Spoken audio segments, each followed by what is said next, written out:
વાવ-થરાદ જિલ્લા પોલીસે ભારતીય બનાવટના વિદેશી દારૂની હેરાફેરી અને સપ્લાયમાં સંડોવાયેલા 2 બુટલેગરની પાસા એટલે કે prevention of anti social activities act હેઠળ અટકાયત કરી છે। આ કાર્યવાહી જિલ્લામાં ગેરકાયદેસર દારૂની પ્રવૃત્તિઓને ડામવા માટે કરવામાં આવી હતી।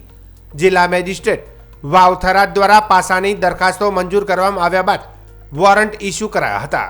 થરાદ પોલીસ સ્ટેશને તાત્કાલિક અલગ અલગ ટીમો બનાવી ગણતરીના કલાકોમાં આરોપીઓને વિવિધ સ્થળોથી ઝડપી પડ્યા હતા।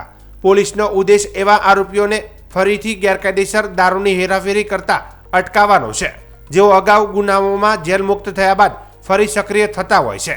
અટકાયત કરાયેલા બંને આરોપીઓને જૂનાગઢ અને અમરેલી જેલ ખાતે મોકલી આપવામાં આવ્યો છે। પાસા હેઠળ અટકાયત કરાયેલા આરોપીઓમાં ઇસ્લામ ખાન સુરતાન ખાન જાચ રાજસ્થાન અને નૈનારામ જેઠારામ ગુંભારામ સારણ જાટ રહે સાચોર જિલ્લો જાલોર રાજસ્થાન વાળાનો સમાવેશ થાય છે।